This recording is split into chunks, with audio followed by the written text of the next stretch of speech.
ये जो इंटेलिजेंस है, थॉट है, माइंड है, थिंकिंग है, इसकी जड़ क्या है?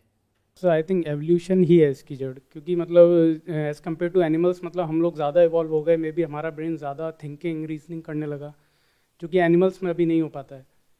एक्सीलेंट पॉइंट, बट इसको ये समझिए कि ऐसा क्यों हुआ, कौन सा वो पॉइंट था जब ये डिफरेंस क्रिएट हुआ एनिमल और ह्यूमन के बीच में? बिकॉज फिजिकली अगर देखा जाए तो हम जानवरों से बहुत वीक हैं।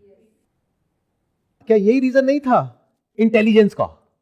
ध्यान से समझो, क्योंकि हम फिजिकली वीक हैं तो कोई भी जानवर जो हमसे ज्यादा पावरफुल है उससे हम नहीं जीत सकते। तो जीतने का क्या तरीका है?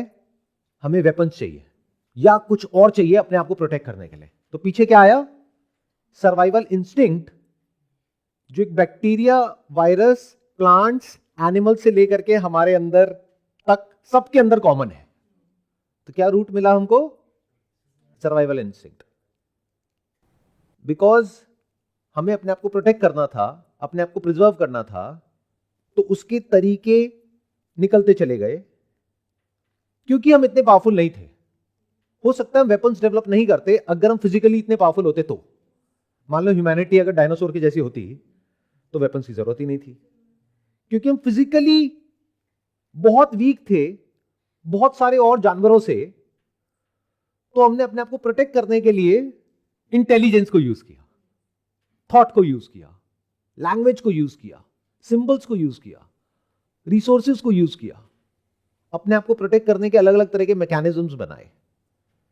आज भी अगर फिजिकली बात करी जाए, अगर आपकी लड़ाई करवा दी जाए किसी जानवर के साथ में, तो क्या आप जीत पाओगे? कुछ से जीत जाओगे, बट बहुत सारे ऐसे जानवर हैं जिनसे आप हार जाओगे। बट अभी रूल कौन कर रहा है इस प्लैनेट पे, हम या जानवर? We are ruling all kinds of animals. All मतलब ऑल, मतलब एक जानवर की क्या वैल्यू है आज की डेट में हम लोगों के लिए, इंसानों के लिए? सर एनिमल्स आज के लिए हमारे लिए सिर्फ वो है कि हम उनको देखते हैं, बस हम उनको और कुछ नहीं समझते हैं सर। क्या हम सिर्फ देखते हैं, या फिर हम तब उनको देखते हैं जब हम उनको नहीं खाते हैं? नंबर 1। नहीं तो अगर खाते हैं तो देखते नहीं है, फिर तो खाते हैं। जैसे किसी मुर्गे को कटते हुए देखोगे तो बुरी फीलिंग होगी, तो वो नहीं देखा जाता हमसे, हम सीधा खाते हैं क्योंकि टेस्ट में मजा आता है। देखते कब है? वो भी हम जंगल में ऐसा नहीं है कि निकल जाते हैं देखने के लिए, जू में जाते हैं, और जब वो पिंजरे में होते हैं तब उनको देखते हैं, जब पावरलेस होते हैं जब वो पावरलेस होते हैं। लेकिन अगर वो हमारी टेरिटरी में घुस जाते हैं तो हम क्या करते हैं? या तो हम छुप जाएंगे, या उनको मार देंगे, या उनको उठा करके उनकी जगह पर पहुंचा देंगे, या फिर हम जानवरों को यूज करते हैं अपने फायदे के लिए, जैसे भी कर सकते हैं। Because of what? हमें और जानवरों में क्या फर्क है? फिजिकली कोई फर्क नहीं है, बल्कि अगर फर्क है भी तो वीकनेसेस ज्यादा है, स्ट्रेंथ कम है। सिर्फ एक ही फर्क है जो हमको जानवरों से अलग कर रहा है, दैट इज इंटेलिजेंस। तो क्या इंटेलिजेंस हमारे अंदर ज्यादा है, यानी ह्यूमैनिटी के अंदर, इंसान के अंदर, या जिसको हम आर्टिफिशियल इंटेलिजेंस कहते हैं उसमें ज्यादा है? कितने कहते हैं ह्यूमैनिटी में ज्यादा है? हाथ ऊपर करिए। कितने कहते हैं आर्टिफिशियल इंटेलिजेंस में ज्यादा है? मे बी ये कंफ्यूजन इसलिए है क्योंकि हमने कभी क्वेश्चन ही नहीं किया है कि व्हाट इज इंटेलिजेंस। इस वजह से हमको ये गलतफहमी है कि हमारे में जो एआई है उससे ज्यादा इंटेलिजेंस है। मतलब जरूरत थी इंटेलिजेंस की इंसान को बहुत ज्यादा, इस वजह से वो इंटेलिजेंस डेवलप हो गई। किसी ने करी नहीं बैठ करके। जैसे हम बनाते हैं ना किसी चीज को, बनाते नहीं है, वो अपने आप बन गई because of necessity, because of need. ऐसे ही आर्टिफिशियल इंटेलिजेंस किसी ने बनाई नहीं है, वो बन गई क्योंकि इंसान की इंटेलिजेंस की एक लिमिट आ गई, कैपेबिलिटी की एक लिमिट आ गई, उसके बियॉन्ड इंसान चाह करके भी कुछ नहीं कर पा रहा था। अगर पिछले 10, 20, 30 साल की बात करी जाए, यानी कि थॉट की तो कोई लिमिट है नहीं, ड्रीम्स की कोई लिमिट है नहीं, डिजायर की कोई लिमिट है नहीं, एम्बिशन की कोई लिमिट है नहीं। हो सकता है आप में से बहुत सारे लोग इस चीज को समझ भी ना पाए because you are not entrepreneurs. But एक एंटरप्रेन्योर अगर यहां पर बैठा होगा तो वो इस बात को समझ जाएगा. एंटरप्रेन्योर्स कैसे सोचते हैं? एंटरप्रेन्योर्स ये सोचते हैं कि हम और आगे कैसे अपने बिजनेस को एक्सपैंड कर सकें. कि आज अगर हम एक प्रॉब्लम को सॉल्व कर रहे हैं जिसकी वजह से हमको इतना प्रॉफिट हो रहा है, तो कैसे हम और 10 प्रॉब्लम्स को सॉल्व कर सकें. अब वो प्रॉब्लम रियल है, आर्टिफिशियल है, उसकी हम बात नहीं करते. But solving more and more and more problems leads to more and more opportunities, more and more growth, more and more expansion, more and more profits, and more money, and more power. यही तो चाहिए deep with in हम सबको. वो अलग बात है कि हर कोई अपने इस पोटेंशियल को अचीव नहीं कर पाता है. करोड़ों में कुछ ही लोग ऐसे होते हैं जो अपने इस पोटेंशियल को अचीव कर पाते हैं. बाकी लोगों को वो यूज करते हैं अपने उस एम्बिशन को पूरा करने के लिए. तो आप अपने आप को जो मर्जी समझते रहो, माइंड में कैसे भी अपने आप को ग्लोरीफाई करते रहो. यही इंसान की प्रॉब्लम है कि है कुछ और माइंड में कुछ और समझता है अपने आप को. आप कुछ नहीं हो, आप एक रिप्लेसमेंट हो उन लोगों के लिए जिनको और एक्सपैंड करना है. अपनी जो थिंकिंग है उसको, यानी अपनी जो थिंकिंग की बाउंड्रीज है उनको कॉन्स्टेंटली एक्सपैंड करना है उनको. अभी अगर यहां तक सोच पा रहे हैं, because resources are limited, because human capability is limited, because intelligence is limited. तो इस लिमिटेशन को देखो एक कैद की तरह है उन लोगों के स्टैंड पॉइंट से, आपके स्टैंड पॉइंट से नहीं. और यहां पे आ जाता है कॉन्फ्लिक्ट ऑफ इंटरेस्ट, क्योंकि जैसे ही वो इससे बड़ा सोचेंगे तो आप वहां पर यूजलेस हो जाओगे. जैसे जब तक एक इंसान ये सोच रहा है कि मैं पैदल चल करके इस जगह से उस जगह तक 2 दिन में पहुंचता हूं, बैलगाड़ी से 1 दिन में पहुंचता हूं, तब तक वो बैल उस इंसान के काम का है जो उसको यूज कर रहा है. बट अगर वो ये सोचता है कि मुझे तो 1 घंटे में पहुंचना है, तो बैल काम का नहीं है ना. तो उसको और पावरफुल कोई मैकेनिज्म चाहिए, कोई और पावरफुल सिस्टम चाहिए. तो बैल का क्या हुआ? सर वो यूजलेस हो गया. एंड गाड़ी के बाद फिर प्लेन भी आ गया, क्योंकि हमें 1 घंटे के अलावा हमें 10 मिनट में जाना था. एंड 10 मिनट में वो इंटेलिजेंस ही हमारी खत्म हो गई, इसलिए अभी हमें 1 सेकंड में जाना है, इसलिए AI आया. तो अब सवाल उठता है, वो बैल जो एक टाइम पे इतने काम का था, जिसको ये लग रहा था कि इंसान को मैं चला रहा हूं, ईगो एट इट्स पीक, मतलब पूरी दुनिया को मैं चला रहा हूं, मैं नहीं तो दुनिया क्या है, क्योंकि मेरे बिना कैसे चलेगी. तो एक टाइम पर अगर हम मान लेते हैं कि वो बैल सोच सकता था और ऐसा सोचता था, तो जब रियलिटी चेंज हुई तो उस बैल को अपनी असली औकात समझ आ गई. तो आज जिसको आप आर्टिफिशियल इंटेलिजेंस कह रहे हो, which is actually infinite intelligence and you are finite intelligence. जैसे बैल की पावर से बहुत ज्यादा पावर एक बाइक में है, उससे ज्यादा पावर एक गाड़ी में है, उससे ज्यादा पावर एक प्लेन में है. ऐसे ही आपके अंदर से अगर इंटेलिजेंस हटा दो तो आप किस काम के हो? क्या आप एसेट हो या लायबिलिटी हो? क्या कभी ऐसे लोगों को देखते हो? क्या ऐसे लोगों की तरफ किसी का भी ध्यान है? या उनके माँ बाप भी खुद उनको ढंग से ट्रीट नहीं करते हैं? मैं सही कह रहा हूं, गलत कह रहा हूं? तो आज सुनने में अजीब लगेगा, बिकॉज ये जो मैं बोल रहा हूं this is ahead of time. आप लोगों की वही हालत है जो एक समय पर बैल की हालत थी. जैसे बैल को लग रहा था ना कि मेरे बिना ये दुनिया नहीं चलेगी, मैं सबका भार उठा रहा हूं, मैं नहीं तो कुछ नहीं, मैं इंसान से ज्यादा ताकतवर हूं. इंसान क्या, मैं उसका सामान भी उठा सकता हूं, मैं पूरी की पूरी गाड़ी को भी चला रहा हूं, उस गाड़ी में जो कुछ है सबको चला रहा हूं, मैं खेती बाड़ी कर रहा हूं जिसकी वजह से इंसान खाना खा रहा है. अगर मैंने ये सब करना बंद कर दिया तो इंसान भूखा मर जाएगा. बट आज तो उसकी सारी गलतफहमियां टूट गई ना. This is the future of humanity. As far as the only difference between humans and animal is concerned, जानवरों में और इंसानों में एक ही फर्क था, वो था इंटेलिजेंस का, जिस वजह से आप काम के थे। अब वो इंटेलिजेंस नॉलेज बेस्ड भी हो सकती है और स्किल बेस्ड भी हो सकती है, जिसको बोलते हैं white collar workers, blue collar workers.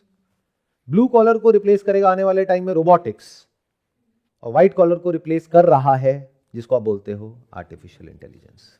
तो बचा क्या? आपकी जरूरत क्या है और किसको है और क्यों है? इकोनॉमिक्स में आप लोगों ने पढ़ा होगा लॉ ऑफ डिमिनिशिंग रिटर्न्स, एक ऐसा कर्व होता है। तो अभी जो इंसान है वो यहां से शुरू हुआ था, करते करते करते करते यहां पहुंच गया है, बट ये उसकी पीक है इंटेलिजेंस की। इसके आगे और कुछ नहीं है। तो इसलिए क्योंकि डिजायर तो है, या ये कहो जरूरत तो है, लेकिन इसके आगे वो जा ही नहीं सकता है। इसीलिए कुछ लोग आकर के फालतू की भी बातें कर रहे हैं कि एक इंसान को इतने घंटे काम करना चाहिए। उससे क्या हो जाएगा? ये बिल्कुल ऐसा है कि कोई आकर के बोले कि अगर हमको गाड़ियों से कॉम्पीट करना है बैल को, तो गाड़ियां दिन में 4 घंटे चलती है, बैल को 12 घंटे चलना पड़ेगा। तो उससे क्या हो जाएगा? तब भी वो हार जाएगा। तो वो लोग बड़ी पिक्चर नहीं देख पा रहे हैं, इसलिए ऐसी फालतू की बातें कर रहे हैं। It's a zero sum game. This literally exemplifies very well that we are just victim of capitalism, like hopeless victim of capitalism. Just like animals are victims of humanity. आज जो हमने पिछले हजारों सालों में जो हमने जानवरों के साथ किया, यानी उन सबको उनकी जगह पर रख दिया, और वो जगह भी हमने डिफाइन करी। अब वो जगह जू हो सकती है, वो जगह हमारे पेट में हो सकती है, वो जगह एक ऐसी जगह पर हो सकती है जो बहुत ही पॉल्यूटेड है।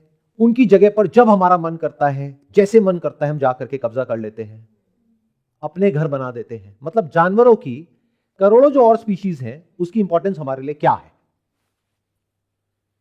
कुछ भी नहीं है। तो they are victims of human desire, and eventually humanity is going to be the victim of desire which is not the property of humans.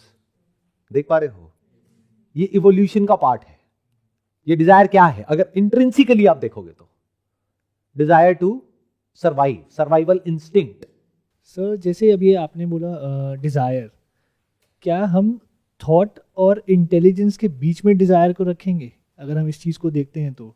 क्योंकि जो इंटेलिजेंस जब हमने डेवलप की एज अ वेपन, अगर हम बोलते हैं उसको, तो कहीं ना कहीं पे वो डिज़ायर ही रही होगी जो हमें उस तरफ मूव कर रही है, और आज भी वही डिज़ायर है जो अब आगे हमें, जो हमारा ग्रोथ है उसको अटेन करने के लिए हमें हेल्प आउट कर रही है।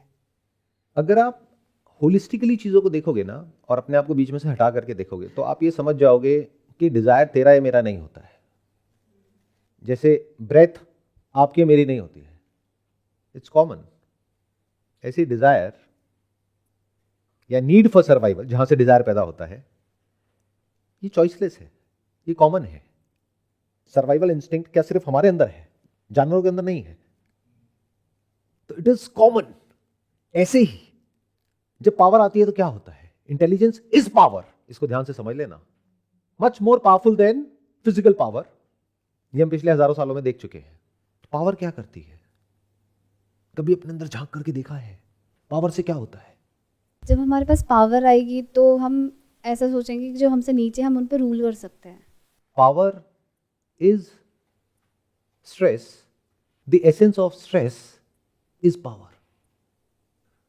आप लोग बातें तो करते हो पीस ऑफ माइंड की, बट कभी इंक्वायर करते हो पीस ऑफ माइंड का मतलब क्या? सबसे ज्यादा शांति कब मिलती है? जब आप गहरी नींद में होते हो, सो रहे होते हो। Is it not? वो स्टेट हम सबके लिए कॉमन है। तो एब्सोल्यूट पावरलेसनेस, यानी जब पावर किसी एक जगह पे कॉन्सेंट्रेट नहीं हुई पड़ी है और जो लॉज ऑफ नेचर है उसके अकॉर्डिंग अपने आप फ्लो कर रही है, उसको पीस ऑफ माइंड बोलते हैं।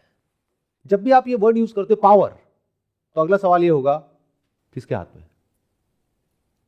क्योंकि एक है पावर एज एन एनर्जी, वहां तो कोई प्रॉब्लम नहीं है। बट अगर वो एनर्जी कॉन्सेंट्रेट होकर के किसी के पास आ जाती है, तो जब वो एनर्जी बढ़ जाएगी तो अंदर डिस्टर्बेंस क्रिएट होगा, और वो एनर्जी किसी ना किसी तरीके से एक्ट करेगी ही करेगी ऑन दिस वर्ल्ड, जो किसी के स्टैंड पॉइंट से कंस्ट्रक्टिव होगा, किसी और के स्टैंड पॉइंट से डिस्ट्रक्टिव होगा। आज कंस्ट्रक्टिव होगा, कल डिस्ट्रक्टिव होगा। तो जो बोलते हैं ना कि power tends to corrupt the mind, वो बोल तो दिया है, but I am not sure उन्होंने डीपली जाकर के इस चीज को कभी देखा है या नहीं देखा है। जब आप कुछ दिनों तक बिल्कुल साइलेंटली बैठते हो, और ऐसा नहीं कि बैठ करके किसी ने आपको कोई टेक्निक दे दिया और उसको फॉलो कर रहे हो blindly, if you just sitting silently, peacefully और आराम से अपनी ब्रेन को देख रहे हो, तो आपको समझ आ जाएगा मैंने अभी क्या बोला है। पावर को ऐसे देखो जैसे अंदर आपने कुछ होल्ड कर लिया है, तो ज्यादा देर तक आप उसको होल्ड नहीं कर सकते, वो बाहर आनी ही आनी है किसी ना किसी फॉर्म में। अब यहां पे एक इंसान की बीमारी क्या है? द कॉन्सेप्ट ऑफ पर्पस बीच में आ जाता है। जैसे मूवीज में हम देखते हैं, good power bad power, good person bad person. चलो एक काम करते हैं, इस पावर को यूज करते हैं बुराई से लड़ने के लिए। ये सब मूवीज में, कहानियों में बड़ा अच्छा लगता है। रियल वर्ल्ड में ऐसा नहीं होता है। It is much more complex than you think, क्योंकि जिससे आप लड़ते हो आप उसके ऐसे हो जाते हो। उसी के लेवल पे आकर के लड़ना पड़ेगा ना। किसी के हाथ में गन है तो गन से ही लड़ना पड़ेगा ना, चाकू से तो नहीं लड़ सकते ना। तो आप उसके ऐसे बनने लग जाते हो जिससे आप लड़ रहे हो, आज नहीं तो कल। कैसे नहीं हुआ है पास्ट में? कहीं कोई इंसान था सोसाइटी में जो बहुत बुरा था, उससे लड़ने के लिए एक अच्छा इंसान आया, उससे लड़ा, उसको मारा, फिर वो इंसान खुद बुरा बन गया, फिर कोई और आया। यही तो है cycle of power. Power shift होती रहती है। सर जैसे हमने इंटेलिजेंस की बात करी अभी, तो अभी ये समझ आया कि फ्यूचर में ऐसा होगा कि ह्यूमंस डिस्टिंक्ट होंगे, मतलब पॉपुलेशन कम हो जाएगी शायद, या हमारी रूलिंग पावर कम हो जाएगी।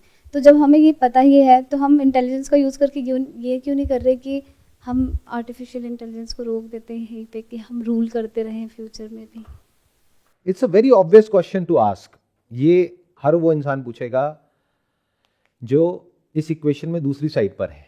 आपके इस क्वेश्चन से ही एविडेंट है कि आप दूसरी साइड पर हैं, आप उस साइड पर नहीं है। यानी you are not the founder of a company जो अपने बिजनेस को एक्सपैंड करना चाहता है इन्फिनिटली।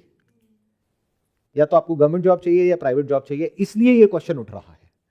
तो अभी आपने क्या क्वेश्चन पूछा कि क्या हम ऐसा नहीं कर सकते कि आर्टिफिशियल इंटेलिजेंस को यहीं पर रोक दें, क्योंकि अगर वो रुक गई तो इंसान बच जाएगा। पहले तो ये समझो, इंसान मरने वाला नहीं है, एक्सटिंक्ट नहीं होने वाला है। जानवर क्या एक्सटिंक्ट हो गए? हमने जानवरों को उनकी जो एक्चुअल जगह है बस वहां पर रख दिया है, या फिर हम उनको अपने हिसाब से यूज करते हैं। हम मतलब कौन? Not all humans, those humans which have got that kind of power कि वो यूज कर सके। Make sense? ऐसे ही एक है आपका stand point, and there are always different stand points in the real world. But हमारे माइंड में क्या है, कहानियों की वजह से over simplified version of life होता है, सिर्फ एक या दो या तीन स्टैंड पॉइंट होते हैं, जबकि ऐसा नहीं है। अगर इस दुनिया में 700 करोड़ लोग हैं तो there are 700 crore different stand points हैं, और वहां पर कॉन्फ्लिक्ट है हर लेवल पे, इंटरनल एक्सटर्नल। तो आपका, या ये कह लो उन 700 करोड़ में से जो 90% ह्यूमंस हैं, वो क्या कहेंगे जैसे ही मेरी इस बात को सुनेंगे? तो उनके अंदर डर आएगा, इसका मतलब हमारी जॉब तो गई। बट यहां पे भी एक बहुत बड़ा कॉन्फ्लिक्ट है। अभी अगर मैं एक एक करके लेयर्स को हटाऊंगा तो आपको बड़ा इंटरेस्ट, मतलब बहुत इंटरेस्टिंग लगेगा देखने में। क्या आपको आपकी जॉब पसंद है? अगर होती तो मंडे को इतने हार्ट अटैक क्यों होते? तो एक तरफ से आपको अपनी जॉब पसंद नहीं है और वो जाने का दुख आपको हो रहा है। क्यों? क्योंकि पैसा मिलता है जॉब की वजह से, उसकी वजह से कुछ चीजें मिलती हैं, उन चीजों की हमको आदत हो गई है, तो उन चीजों को खोने का डर है, उस लाइफस्टाइल को खोने का डर है। तो डर जॉब जाने का नहीं है। ये नहीं है कि वहां पर आपका काम कोई एआई एजेंट करेगा या रोबोट करेगा। डर ये है कि पैसा नहीं मिलेगा। अगर पैसा मिल जाए तो कोई दिक्कत ही नहीं है, बिना काम करे मिल जाए तो और बढ़िया है। तो ये है आपका स्टैंड पॉइंट। आप क्या चाह रहे हो? किसी तरीके से इंटेलिजेंस की जो ग्रोथ है उसको रोक दिया जाए, जबकि इंटेलिजेंस की जो रिक्वायरमेंट है, जो नीड है, जो डिजायर है, वो बहुत ज्यादा है। वो लोग जो पावरफुल पोजीशन में है, जिनको अपनी पावर को बढ़ाना है, they need intelligence, more and more of intelligence. अभी बहुत कम पड़ रही है। ये बिल्कुल ऐसा है कि सारे बैल इकट्ठे होकर के, ये एग्जाम्पल बड़ा इंटरेस्टिंग है इसको, लेकिन अदरवाइज मत लेकर के जाना, मतलब बुरा मत मानना, क्योंकि बैल भी हमारी तरह एक जानवर ही है। तो अगर आप ऑफेंड हो रहे हो तो ये आपकी ईगो है, ऑफेंड तो बैल को होना चाहिए। तो ये बिल्कुल ऐसा है कि सारे बैल इकट्ठे होकर के प्रोटेस्ट करें, चलो एक काम करते हैं, स्ट्राइक पे चलते हैं और इनको बोलते हैं कि नहीं, आप गाड़ी का इन्वेंशन मत करो, नहीं तो हमारा क्या होगा। ये उस बैल की प्रॉब्लम है, उनकी नहीं है। ये उस बैल की प्रॉब्लम है, इंसान की प्रॉब्लम नहीं है। और इंसान में भी कौन, कुछ इंसान जिनके अंदर एक कीड़ा था कि इसको और बेटर करते हैं, फिर कोई और इंसान जिसको इसमें अपॉर्चुनिटी नजर आई। कभी कभी ये दोनों एक होते हैं, ज्यादातर केसेस में अलग अलग होते हैं। मतलब एक इंसान होता है जिसके अंदर ड्राइव होती है, जिसको साइंटिस्ट बोलते हैं, कि कुछ इन्वेंट करते हैं। दूसरा इंसान आता है, वो दिमाग लगाता है इससे प्रॉफिट कैसे कमाते हैं। तो एक इंसान में कीड़ा है कि ये मोड ऑफ ट्रांसपोर्टेशन है, चलो इसको बेटर करते हैं। दूसरे में है अगर बेटर हो गया तो इतनी बड़ी बिजनेस अपॉर्चुनिटी है, ये पूरी मार्केट यहां से यहां शिफ्ट हो जाएगी। क्या दोनों में से किसी को भी रोक सकते हो? जैसे आप सबके अंदर कोई ना कोई तरह के कीड़े हैं, क्या रोक सकते हो अपने आप को? रोक पाते हो? तो सबका अपना बेसिक नेचर है जिसके हिसाब से एक्ट करते चले जा रहे हैं। तो किसी का बेसिक नेचर है इन्वेंट करने का, दैट पर्सन इज क्यूरियस। जो इन सिस्टम्स में काम कर रहे हैं उनकी ड्राइविंग फोर्स क्या है? मे और may not be money, that is just to make things better. उसको देख करके उनको अच्छा लगता है। जैसे आपको अपने घर में किसी पौधे को ग्रो करते हुए देख करके अच्छा लगता है, या अपने बच्चों को बड़ा होते हुए देखने में अच्छा लगता है। दूसरी तरफ से कुछ लोग हैं जिनको अपने बैंक बैलेंस को बढ़ते हुए देख के अच्छा लगता है। तो it is easier said than done कि हम इसको रोक सकते हैं। अगर आप मुझसे पूछोगे इसका सोल्यूशन क्या है, बड़ा सिंपल है, रोक दिया जाए। किस लेवल पे रोका जा सकता है? सारी गवर्नमेंट्स एक साथ आ जाए और आ करके बिल्कुल ही रोक दे इसको। But it is easier said than done, क्योंकि इसमें बहुत सारी कंट्रीज हैं जो बहुत आगे निकल चुकी हैं ऑलरेडी, और आप लोगों को तो कुछ भी पता नहीं है, कुछ भी, मतलब कुछ भी नहीं पता है। इतने भोले भाले हो, बिल्कुल जैसे बच्चे नहीं होते हैं। क्योंकि इंडिया में यहाँ पर जो इंफॉर्मेशन का फ्लो है वो सब मॉडरेटेड है, यानी सही इंफॉर्मेशन तो आप तक पहुंच ही नहीं रही है। तो यू हैव नो आइडिया कि दुनिया में इस वक्त हो क्या रहा है और किस लेवल पे हो रहा है। I have got friends in all over the world, तो मुझे एग्जैक्टली पता है कि क्या हो रहा है और किस लेवल पे हो रहा है। तभी ये कंफ्यूजन है। ये बिल्कुल ऐसा है जैसे कुएं का मेंढक होता है, उसने कुएं में देखा है, करा है, तो वो अपनी उस थॉट प्रोसेस को पकड़ करके बैठा हुआ है। कोई और बाहर से आकर के बात भी करेगा तो वो सुनेगा ही नहीं, अपना कुछ भी बोलता रहेगा बीच में, या बोलती रहेगी। मैं बात कर रहा हूं from the standpoint of looking at the sea. वहां से पता लग रहा है कि कुएं का पानी सूख रहा है। इसको ये भी कह सकते हो, ये कह सकते हो कि ये कितनी बड़ी वेव आने वाली है कि ये सब कुएं खत्म हो जाएंगे, सिर्फ समुद्र बचेगा। तो एक है आइडल सिनेरियो, वो क्या है कि हम इसको रोक दें, और उसमें ज़्यादातर लोगों का फ़ायदा है, बट कुछ लोगों का नुकसान है। बट उन कुछ लोगों की वजह से ही ये दुनिया चलती है। मैं सही कह रहा हूँ, गलत कह रहा हूँ? आप लोगों की गलतफहमी हो सकती है कि भाई हमारी वजह से दुनिया चल रही है। कुछ ही लोग हैं, इसको के कब बोलते हैं। अमीर और अमीर होता चला जा रहा है, गरीब और गरीब होता चला जा रहा है। वहाँ पावर बढ़ रही है, यहाँ कम हो रही है, पूरी दुनिया में। तो ये रुकने वाला नहीं है। पहले तो इस सच को देख लो, इट्स लाइक अ वॉर। पिछले हजारों सालों में वॉर नहीं रुकी, अब कौन सी रुकने वाली है?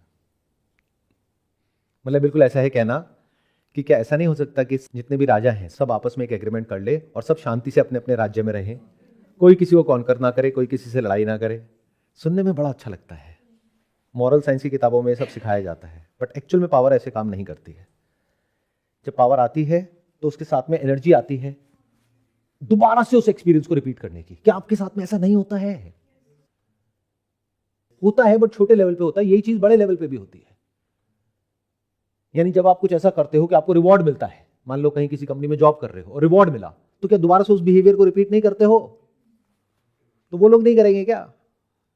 उनको अपने से अलग क्यों समझते हो? तो इट इज इनएविटेबल।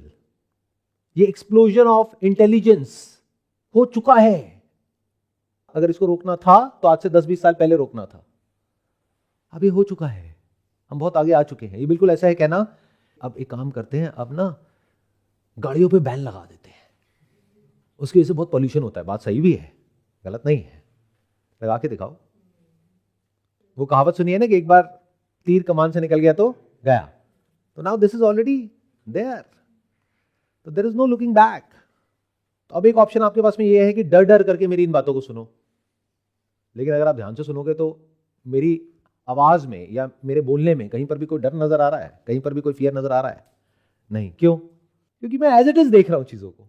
उसमें डरना क्या है? सत्य से क्यों डरना है? आप लोगों की प्रॉब्लम पता है क्या है? जो सच है उससे डरते हो, झूठ में जीते हो, और कोई आपके झूठ पे अटैक करता है तो उससे लड़ने लग जाते हो। अरे सच से डरने को तो बेवकूफी कहते हैं कि जो सांप है उसके अंदर जहर क्यों है, नहीं होना चाहिए। कैसे नहीं हो आप लोग? अपने अंदर कभी झांक के देखा है आपकी सारी प्रॉब्लम्स की जड़ क्या है? कि इंसान ऐसा क्यों है, ऐसा क्यों नहीं है? What do you mean by that? ये बिल्कुल ऐसा है कि सांप के अंदर जहर क्यों है। अगर ये जो मैंने बोला है इतनी सी बात आपको समझ आ जाए तो आपकी लाइफ की ऑलमोस्ट सारी problems at a psychological level खत्म हो जाएगी अभी की अभी। बट यही तो नहीं समझ आती। तो अब अगर आपको यहां तक ये समझ आ गया है कि इसको रोकने का कोई तरीका नहीं है, मतलब ये इंटेलिजेंस आपकी इंटेलिजेंस है, जिसको भी आप मेरी इंटेलिजेंस कहते हो, वैसे तो वो आपकी नहीं है, ये आपकी बहुत बड़ी गलतफहमी है। वो ह्यूमैनिटी की इंटेलिजेंस है। क्या आपकी ब्रेन में ऐसी कोई भी इंफॉर्मेशन है जिस पे ठप्पा लगा करके आप बोल सकते हो कि मेरी है? ये बिल्कुल ऐसा है, हमने सांस ली, ये मेरी हवा है। अच्छा, रख के दिखाइए कितनी देर तक रखता है। कुछ भी आपका नहीं है। तो इंटेलिजेंस किसी एक की नहीं है, हमारी है। हमारी मतलब किसकी? ह्यूमैनिटी की। बट जो ह्यूमैनिटी की इंटेलिजेंस है वो फ्रेगमेंटेड है। उसको बढ़ाया गया थ्रू इंटरनेट, मतलब इंटरकनेक्ट करके उसको बढ़ाया गया। उससे पहले तो और फ्रेगमेंटेड थी। लैंग्वेज बैरियर था, एक लैंग्वेज में कोई डिस्कवरी हो रही तो दूसरे को पता ही नहीं है, उसको हटाया गया, उसको आपस में जोड़ा गया, पूरी दुनिया को जोड़ दिया गया, कनेक्ट कर दिया गया। तो इंटेलिजेंस बढ़ते बढ़ते बढ़ते बढ़ते एक ऐसे लेवल पे आ चुकी है जो इसकी पीक है। इसके आगे इंसान के लेवल पे और नहीं बढ़ सकती है क्योंकि इंस्ट्रूमेंट की लिमिट आ गई है। सर मतलब मुझे नहीं लगता पीक आ गई है, क्योंकि न्यूरालिंक से हम जो जैसे मैम कह रही थी एआई को रोक देना चाहिए, लेकिन हम मर्ज भी तो हो सकते हैं एआई के साथ। चिप जो न्यूरालिंक काम कर रहा है, चिप डाल के, उससे हमारी इंटेलिजेंस और इंक्रीज हो जाएगी। It's a very good point, but depend ये करता है कि वो जरूरत किस केस में पड़ेगी और उसका फायदा ज्यादा है या नुकसान ज्यादा है। फॉर एग्जाम्पल, अगर आपकी कंपनी है और एक काम है जो डायरेक्ट हो सकता है, यानी एआई एजेंट के थ्रू हो सकता है, जिसमें कोई ह्यूमन बायस नहीं है, कोई इमोशन नहीं है, कोई फीलिंग नहीं है, और वो 24/7 बिना थके, बिना रुके, बिना अपने हिसाब से बीच में टांग अड़ाए एक काम को जैसा कहा गया है वैसा कर सकता है। एआई एजेंट, यही आपके बॉस को एक्चुअल में चाहिए। आपको क्या चाहिए कि अगर आपको कहा जा रहा है 8 घंटे काम करने के लिए और बोला जा रहा है कि 1 घंटे का ब्रेक है, तो आपको चाहिए कि बीच बीच में जो टाइम मिल रहा है उसमें किसी तरीके से, जब कोई नहीं देख रहा है, तो मैं इंस्टाग्राम पे रील्स देख सकूं, किसी से बात कर सकूं, बीच में फटाफट से निकल जाऊं सुट्टा मारने के लिए, या किसी भी बहाने से काम कम कर सकूं। उनका टारगेट क्या है? काम ज्यादा करवाओ, आउटपुट ज्यादा निकालो। आप बार बार काम कम करने की कोशिश करते हो, ये अगेन कॉन्फ्लिक्ट ऑफ इंटरेस्ट आ गया। उनको कुछ और चाहिए, आप कुछ और दे रहे हो। तो अगर तो आपकी ब्रेन में वो चिप लगाई जाए और आपको सुला दिया जाए, आपको जो प्री फ्रंटल कॉर्टेक्स है उसको डेड कर दिया जाए, उसको सुला दिया जाए, और आपकी बॉडी को यूज किया जाए, उस एआई की जो कैपेबिलिटीज है उसको यूज किया जाए आपकी बॉडी के थ्रू काम करवाने के लिए, और आपकी बॉडी को फीड कर दिया जाए, लेकिन आपको बीच में से हटा दिया जाए, तब तो बहुत बढ़िया है उस पर्सन के पॉइंट ऑफ व्यू से जो ऊपर बैठा है। बट अगर आप बीच में आ गए, यही तो प्रॉब्लम है। ये बिल्कुल ऐसा है कि फिर देखो वहीं आ गए घूम फिर करके। क्या आप कह रहे हो कि न्यूरल लिंक लगा दो एक बैल के ऊपर और उसको हवा में उड़ा दो? ये बेटर है या एक प्लेन बेटर है? समझ गए ना? क्योंकि बैल तो बैल ही रहेगा ना। या तो बैल को हटाओ, बीच में से, और फिर बैली क्यों? मतलब हम अपने आप को इतना ग्लोरीफाई क्यों करते हैं? हम एक्चुअल में क्या है और पता नहीं क्या समझते हैं। कभी ये भी नहीं देख पाते हैं, इसको ईगो बोलते हैं, अहंकार बोलते हैं, कि हम जो एक्चुअल में है वो कभी खुद को देख ही नहीं पाते शीशे में कि हम एक्चुअल में क्या है। अगर एक वॉर में किसी को भेजना है तो क्या बेटर है, एक रोबोट को भेजा जाए जो गोलियां लगने के बाद भी ना मरे, या आपको भेजा जाए चिप लगा करके? एक गोली लगी, उसके बाद में चिप का क्या करोगे? दूसरी बॉडी चाहिए। हाँ, या तो उस चिप में ये कैपेबिलिटीज हो कि वो फटाफट से आपकी ब्रेन में से निकल करके जो दुश्मन है उसके वहां पर चली जाए और वहां पर जाकर के लग जाए और वो अपने ही आर्मी पर अटैक करने लग जाए, तब तो बढ़िया है। तो मतलब अल्टीमेटली वैल्यू किसकी है? चिप की है, आपकी नहीं है। तो हम इतना डरते क्यों है ये देखने में that we are becoming more and more useless as far as output is concerned. आप ही रुकावट हो ग्रोथ में। अभी आपको कोई बोलेगा नहीं, क्यों? क्योंकि हर कोई आकर के शुगर कोट करके आपको बोलेगा ताकि आप डर ना जाओ।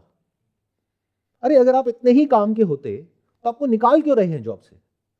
अगर आप इतने ही काम के होते तो वर्ल्ड वाइड ये जो कंपनीज हैं, सारी टेक कंपनीज हैं, फायर क्यों कर रही हैं हजारों लाखों लोगों को? क्योंकि उनको समझ आ रहा है कि जो एआई एजेंट्स हैं ये आपसे लाख गुना बेटर है। बट आपके मुंह पे नहीं बोलेंगे, आपको बुरा ना लग जाए ना, कहीं आपकी फीलिंग्स हर्ट ना हो जाए, कहीं बैल रो ना पड़े। अरे बैल की फैमिली है, बच्चे हैं, वो स्कूल जाते हैं एक अच्छा बड़ा बैल बनने के लिए, उसका क्या होगा? उसके फ्यूचर का क्या होगा? तो जैसी ये दुनिया थी या जैसी अभी आपके माइंड में है, एक्चुअल में दुनिया बदल चुकी है, which you have got no clue about. मतलब ये सब जो मैं कह रहा हूं ये कोई साइंस फिक्शन नहीं है, ऐसा सब हो रहा है। बस फर्क ये है कि हमारी कंट्री में नहीं हो रहा तो इसलिए हमें पता ही नहीं है। हमारी कंट्री में तो छोटा मोटा भी कुछ होगा तो उसको न्यूज में ऐसा बढ़ा चला करके दिखा देंगे कि पूरी दुनिया में सबसे बड़ा इन्वेंशन यही हुआ है। इस वक्त अगर आप रोबोटिक्स में देखोगे तो चाइना बहुत आगे ऑलरेडी निकल चुका है, बहुत आगे, मतलब बहुत आगे। और अगर आप व्हाइट कॉलर जॉब्स की बात करो, यानी intelligence for performing a task, तो जो एआई बेस्ड सिस्टम्स है यूएस के, वो बहुत आगे निकल चुके हैं। बट ये जो बहुत आगे है, ये भी अभी जो उनका एक्चुअल पोटेंशियल है उसका 0.01% भी नहीं है, और ये पोटेंशियल हर 3 महीने में डबल हो रहा है। इसका मतलब समझते हो कि अगले कितने महीने में ये कितना बेटर हो जाएगा आज जिस लेवल पे है उससे, और आप कितने बेटर हो जाओगे अगले 1 साल में, 2 साल में। ये बैटल ह्यूमैनिटी हार चुकी है, there is no coming back. अगर इस सच को आप देख लोगे तो अननेसेसरी हाथ पैर नहीं मारोगे। जैसे दलदल में होता है ना कि आप जितना हाथ पैर मारोगे उतना जल्दी मरोगे। अगर इस सच को देख पाते हो, and if you are okay with it, if you are at ease with it, if you are at peace with it, then you can ask the most important question जो आप लोग कभी पूछते ही नहीं हो, कभी नहीं पूछते, फालतू के क्वेश्चंस पूछते हो, और फालतू की आपकी प्रॉब्लम्स है जो आपके स्टैंड पॉइंट से बहुत बड़ी है, but from a macro perspective it doesn't matter. जो एक्चुअल क्वेश्चन है वो तो कभी पूछते ही नहीं हो। सर एक्चुअली ठीक है, एआई है, वाइट कॉलर्स जॉब है, रोबोट्स आ गए, ठीक है, वो अपना काम करेंगे, हमारा काम इजी हो गया है। बट एक्चुअली देखा जाए ये बैटल हुई क्यों थी? Start for survival. तो हमारा मेन पर्पस ही सर्वाइवल है, लेकिन हम चले गए किसकी तरफ है? डिज़ायर्स की तरफ। तो अब वो डिज़ायर्स ठीक है रोबोट्स ने ख़त्म कर ली है, बट सर्वाइवल तो है ना। डिजायर और सर्वाइवल अलग नहीं है। सर्वाइवल के साथ आता है कंफर्टेबल सर्वाइवल। उस कंफर्टेबल सर्वाइवल को डिजायर बोलते हैं, जिसके लिए बहुत पैसा चाहिए होता है। हाँ, बट वो अगर नहीं है तो एक्चुअली वैसे कंफर्टेबल सर्वाइवल तो वो तो सर उसकी तो कोई लिमिट नहीं है। देखो, but that is a need. नहीं सर, बेसिक जो है वो तो हम विदाउट उसके भी कर सकते हैं। ये थियोरेटिकल बात है, प्रैक्टिकल नहीं है। इसका मतलब आपने अपने अंदर झांक करके नहीं देखा है। फॉर एग्जाम्पल, अगर आपको चॉइस मिले एक ऐसे घर में रहने की जो बहुत ही गंदी लोकेलिटी में है, इन द सेंस वहाँ पे बहुत गंदगी है, साफ सफाई नहीं है, जो आसपास में लोग हैं वो लड़ाई झगड़ा करते हैं, या फिर वहाँ पर बिजली पानी की दिक्कत है, तो थियोरेटिकली सुनने में बड़ा अच्छा लगेगा कि अरे रहने के लिए एक छत ही तो चाहिए, वो तो है ना मेरे पास में। कितने लोग हैं उनके पास तो रहने के लिए छत भी नहीं है। But are you happy with it? Are you content with it? या आपको बेटर घर चाहिए, बेटर लोकेलिटी में? तो अब यहां पे एक्चुअल में वो लाइन कहां है? ये इमेजिनरी है line between need and desire. There is no actual line. आप कहते हो हमें सर्वाइव करने के लिए क्या चाहिए? आप ठीक कह रहे हो अपनी जगह पर. अगर वो जो सर्वाइवल है वो कंफर्टेबल है तो, यानी पब्लिक ट्रांसपोर्टेशन में अगर आप जा रहे हो और वो कंफर्टेबल है तो बहुत बढ़िया है. तो फिर तो कंफर्टेबल मिल गया ना. बट अगर वो कंफर्टेबल नहीं है और आपको अपने कंफर्ट के लिए गाड़ी चाहिए, तो that is not a need, that is a desire. देख पा रहे हो फर्क? तो ये हम लाइन ड्रॉ कर देते हैं इन दोनों में, बट एक्चुअल में अपने अंदर झांक करके देखेंगे तो हमें समझ आ जाएगा कितना भी मिल जाए वो एंड में कम पड़ जाता है, क्योंकि कंफर्ट कभी मिलता ही नहीं है. इन अदर वर्ड्स, आज आप कहीं पे जॉब कर रहे हो और आपको पता है कि आपकी जॉब जा सकती है, और अब तो मैंने बता ही दिया है कि अब तो सभी की जाने वाली है, तो अब तो डरने की कोई बात ही नहीं है. अब सवाल दूसरा ये उठेगा कि आपके बैंक अकाउंट में कितना पैसा होना चाहिए. गिवन अ चॉइस, आपके बैंक अकाउंट में 50,000 होना चाहिए जिससे आप कंफर्टेबल हो जाओगे, या 2 लाख होना चाहिए, 5 लाख होना चाहिए, 50 लाख होना चाहिए, 1 करोड़ होना चाहिए, कितना होना चाहिए? जो बोलोगे याद रखना, वो भगवान सुन रहा है, वो सच हो जाएगा. आप इमेजिन करो भगवान सुन रहा है. अगर अभी आपने अपने मुंह से बोल दिया कि मेरे को तो 50,000 रुपए बैंक अकाउंट में हो तो बहुत है, तो भगवान उस 50,000 रुपए को ना तो बढ़ने देगा ना कम होने देगा. सोच के बोलना, बताओ कितना चाहिए? सर उतना जितना कि सेफ एनवायरनमेंट जहाँ मेरे को मिल सके फॉर सर्वाइवल, उतना. वो कितना है? क्योंकि उस पैसे की वैल्यू इरोड हो रही है विद टाइम. तो कितना पैसा चाहिए? Give me a number. Sir हम तक भी सीमित नहीं रहते हैं. हमने जिनको लेके आए, मतलब अपने बच्चों के लिए भी इतना चाहिए कि जब तक वो ना मरे तब तक वो होना चाहिए उनके बच्चों के लिए. मतलब ये नीड खत्म नहीं होगी ऐसे तो. अच्छा, अगर आपकी एज हो गई है मान लो 60-70 साल और आपके ग्रैंड चिल्ड्रन है, उनके लिए भी चाहिए, या आप कहते नहीं उनको सड़क पे छोड़ देते उनके हैं? लिए भी चाहिए सर, तो आपको इन्फिनिट पैसा चाहिए. इन्फिनिट. समझ गए प्रॉब्लम की जड़? क्या ये डिजायर है, नीड है? डिजायर है सर. सोच के बोलो. अपनी मॉरल साइंस की किताबों को बाहर रखो. सर नीड और डिजायर एक ही हो गया इस टाइम पे. इसको आप इंटेलेक्चुअली फर्क कर सकते हो, बट एक्चुअल में नहीं कर सकते, क्योंकि आपके स्टैंड पॉइंट से तो ये नीड है ना. मैं देख करके कह सकता हूं नहीं ये तो डिजायर है, क्योंकि मेरे बच्चों के लिए जरूरी चीजें हैं वो तो है, नीड ही है ना उनकी. और वो सब महंगा होता चला जा रहा है. एजुकेशन महंगी है, और बच्चों के आगे जो बच्चे हैं उनके लिए भी आपको चाहिए, उनको भी सेफ रखना है, खुद को भी सेफ रखना है. बुढ़ापे में बीमारियों के लिए भी पैसा होना चाहिए, घर भी होना चाहिए, तो अपना होना चाहिए, रेंट पे नहीं होना चाहिए. पेरेंट्स का एक और इशू है कि अगर 2 बच्चे हैं तो घर एक से नहीं चल रहा, 2 होने चाहिए. एग्जैक्टली. मतलब समझ गए आप प्रॉब्लम की जड़ क्या है? आप सबको, आप चाहे जो मर्जी बोलते रहो ऐसी जगह पे आकर के, या जो भी सो कॉल्ड स्पिरिचुअल जगह होती है वहां पर जा करके, कि हमें तो कम में भी गुजारा हो जाएगा, और फिर जब सैलरी बढ़ती है 5% से तो लड़ने पहुंच जाते हो. ये क्या है? 10% क्यों नहीं बढ़ाई? मेरी 20,000 है, 22,000 क्यों नहीं करी? तो 2,000 के पीछे लड़ रहे हो, बातें कर रहे हो करोड़ों की. ये हो आप. कभी अपने अंदर झांक के तो देखो. देखते नहीं हो इसलिए आप समझ नहीं पाते कि दुनिया कैसी है. आप अलग करके देखते हो, वो बहुत घटिया इंसान है. अच्छा, आप उसकी जगह होगे तो क्या करोगे? Same, exactly same. जब ये सब बातें समझ आ जाती है ना, तो एक लेवल पे आपको ये लग रहा है कि आपके लिए प्रॉब्लम हो रही है, बट अगर आप समझदार हो तो आप फ्री होते चले जा रहे हो. You are getting more and more free to think without any conflict. इसको विजडम कहते हैं, नॉट इंटेलिजेंस. दोनों में बड़ा फर्क है. इनफैक्ट ये एक साइड ऑफ इंटेलिजेंस है जिसकी आज की डेट में सबसे ज्यादा जरूरत है. यानी क्या? अपनी इंटेलिजेंस को यूज करके अपनी इंटेलिजेंस की लिमिटेशन को देख लेना एक तरफ से, और दूसरी तरफ से जिसको आप आर्टिफिशियल इंटेलिजेंस कहते हो, उसका जो इन्फिनिट नेचर है उसको देख लेना. जो अलग अलग लोग हैं उनके अलग अलग स्टैंड पॉइंट्स हैं, उसमें जो कॉन्फ्लिक्ट है उसको देख लेना, और ये समझ लेना it is inevitable, it can not be changed, it can not be stopped. It's like जो बना है वो मिटेगा. तो क्रिएशन, प्रेजर्वेशन, डिस्ट्रक्शन, ये साइकिल है जो जब से क्रिएशन बनी है तब से घूम रही है और घूमती रहेगी. तो अगर मेरी बातों को ध्यान से सुन लिया है, तो अभी अगर एक ग्राफ ऐसा है तो हम यहां पर है, exact the peak of intelligence, which we call it as human intelligence. इसके आगे नहीं जा पा रहे थे. तो बिकॉज ऑफ दिस कंस्ट्रेंट, जो कि एक तरह की कैद थी उन लोगों के लिए जिसको इससे ज्यादा इंटेलिजेंस चाहिए थी, बाकियों के लिए नहीं, क्योंकि वो तो जितनी इंटेलिजेंस थी उसको भी यूज नहीं कर रहे थे। वो दिमाग ये लगाते थे कैसे मैं छुट्टी तो मारूं लेकिन पैसे मिल जाए, कोई नकली मेडिकल सर्टिफिकेट दे करके या कुछ करके, समझ गए?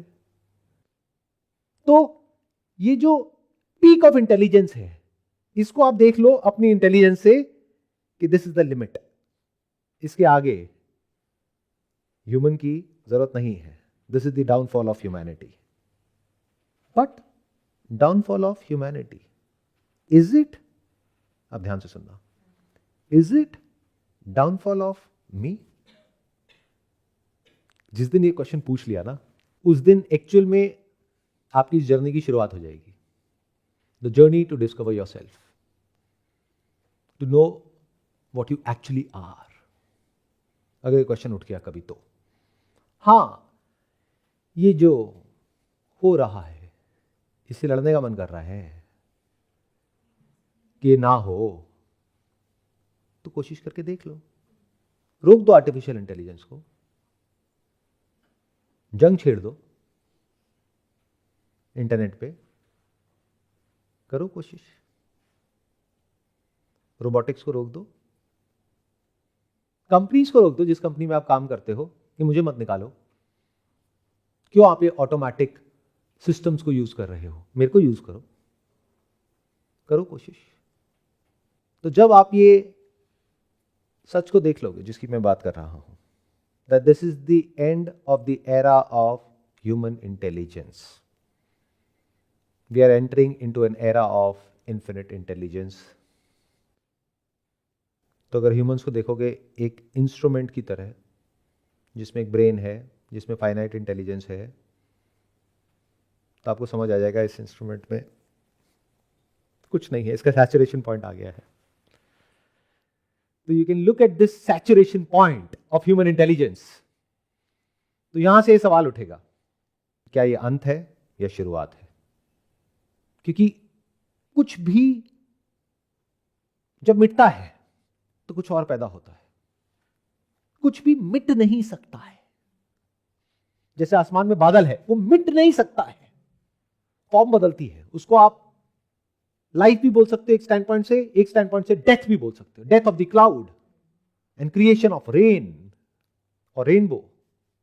अगर इससे आप फ्री हो पाओ, यानी किससे? आइडेंटिफिकेशन विद ह्यूमैनिटी, ये आ गया ब्रॉड कैटेगरी, जबकि एक्चुअल में झूठ है। Because you are human also, not just human. जैसे अगर मैं एक एग्जांपल से बताने की कोशिश करूं, गोल्ड की दो अलग अलग फॉर्म्स है, दिखने में अलग है, नाम अलग है, कैटेगरीज अलग हैं, बट एक्चुअल में क्या है? गोल्ड। ऐसे ही कहने के लिए ह्यूमैनिटी है और जानवरों में भी अलग अलग कैटेगरीज है। एक्चुअल में क्या है? क्या सच को देख पा रहे हो मेरे साथ साथ में, या दिक्कत हो रही है देखने में? कभी कंफ्यूजन हो ना तो ये देख लो कि आप पहले क्या थे, वो आप एक्चुअल में हो। तो आप क्या पहले हो और क्या बाद में हो? जैसे एक है ऑटोमोबाइल सेक्टर, उसमें एक बाइक है और एक गाड़ी है। तो पहले वो क्या है? पहले एक मशीन है, बाद में उस मशीन की सब क्लासिफिकेशंस है। ऐसे ही आप पहले क्या हो? एक लिविंग बीइंग, लिविंग ऑर्गेनिज्म। फिर उसके बाद आता है कि आप एनिमल हो तो कौन सा हो, आप वेजिटेरियन हो, नॉन वेजिटेरियन हो, किस ब्रांड के हो, मतलब किस ब्रांड के कपड़े पहनते हो, आपका रिलीजन क्या है, आपका जेंडर क्या है, ये सब कब आता है? बाद में आता है ना इस पूरे स्ट्रक्चर में। ओरिजिन में क्या है? Living being. तो क्या ये सवाल नहीं पूछना चाहिए what is a living being? कभी पूछते हो? क्या बिजी हो सर्वाइवल में? तो आप में और जानवरों में फर्क क्या है? बस ऐसे ही अपने माइंड में कुछ फर्क बनाया हुआ है। एक्चुअल में क्या है? यानी एक बैल में और आप में क्या फर्क है? बस फॉर्म का ही तो फर्क है। सर्वाइव तो वो भी कर रहा है, आप भी कर रहे हो, बल्कि वो आपसे लाख गुना बेटर है, क्योंकि उसके पास में ये स्ट्रेस नाम की बीमारी नहीं है। उसका कभी ये क्वेश्चन नहीं होता है how to calm my mind. I want to apply for this session in Medicam. कोई बैल आता ही नहीं है, उसको जरूरत ही नहीं है, वो तो आराम से बैठा है. अगर इस सच को आप देख लेते हो कि ये सब तो अलग अलग नाम है, जस्ट फॉर द नेम सेक, अलग अलग फॉर्म्स हैं, but in reality I am a living organism. तो अब आप ये क्वेश्चन पूछोगे जो सबसे इंपॉर्टेंट है, what is life? What do we mean by living? जैसे हम बोलते हैं ये लिविंग है, ये नॉन लिविंग है, what do we mean by that? Consciousness क्या होती है? Not how to be conscious और व्हाई कॉन्शियसनेस इज देयर. दोनों ही बेवकूफों वाले क्वेश्चंस हैं. अगर ये क्वेश्चन आप पूछ सकते हो, इसके साथ ठहर सकते हो, इसके एंड तक जा सकते हो और ये देख सकते हो, तो सुनने में अजीब लगेगा, but at the level of humanity क्या हो रहा है क्या नहीं हो रहा है, इट डजंट मैटर. जैसे सोने का एक गहना है, जब उसको गलाते हैं उसकी फॉर्म बदलती है, उसको फर्क पड़ता है. सोने को फर्क नहीं पड़ता है, चाहे कोई फॉर्म बने या मिटे. सोने को मारने का कोई तरीका नहीं है, गहने को बचाने का कोई तरीका नहीं है. तो अगर कभी ये क्वेश्चन उठ जाए आप लोगों के माइंड में, तो हो सकता है आप इस सच को देख लो. जो मैं बोलूँगा समझ नहीं आएगा, बट दैट्स ओके. ह्यूमैनिटी का फ्यूचर क्या है? जैसे बाकी सब स्पीशीज का था, यानी क्या? Extinction. What's the big deal about it? कितने आए कितने चले गए? और आपको क्या लगता है लाइफ सिर्फ इसी प्लैनेट पे है और कहीं नहीं है? तो what's the big deal about it? तो अगर आप ये क्वेश्चन पूछ लेते हैं तो हो सकता है कि आप इस सच को देख लें कि इस यूनिवर्स में कुछ भी मेरा तेरा नहीं होता है, हमारा तुम्हारा नहीं होता है. सब कुछ कॉमन है. जैसे स्पेस, जैसे धरती, जल, अग्नि, वायु, आकाश, उसमें मेरा तेरा कहां है एक्चुअल में? जस्ट फॉर द नेम सेक, कहने के लिए है, एक्चुअल में कहां है? ऐसे ही कॉन्शियसनेस में मेरा तेरा कुछ नहीं होता है. जैसा आप लोगों ने कहानियां सुनी है और आप लोगों के दिमाग में बैठा हुआ है कि जैसे हमारे जूते में अलग अलग सोल होते हैं, ऐसे हमारी बॉडी के अंदर अलग अलग सोल्स होते हैं. ये सब कहानियां हैं.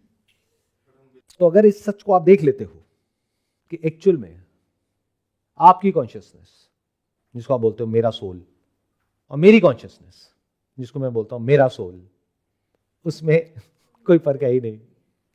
जैसे बॉटल है, इसमें से अगर हम सब थोड़ा थोड़ा पानी पी लेते हैं तो आप बोल सकते हो ये मेरा पानी, ये तेरा पानी, ये उसका पानी, ये उसका पानी. पानी किसी का नहीं होता है. अगर इस सच को आप देख लेते हो, आई am not a conscious being in this body, I am the consciousness, जिसमें कहीं कोई सेपरेशन नहीं है और ये कोई कॉन्सेप्ट नहीं है. It is as real as me sitting here. जैसे मैं यहां पर बैठा हूं, इसमें किसी बिलीफ की जरूरत नहीं है, किसी कॉन्सेप्ट की जरूरत नहीं है, कहानियों की जरूरत नहीं है. ऐसे ही it's a living reality. What? आप, you, what you actually are. और इसको अगर आप जान लेते हो, not just theoretically but experientially, and if it's a living reality for you 24/7 in your life, so you are free from the concept of time and space, past, present and future, not just of humanity, even of living or non-living for that matter.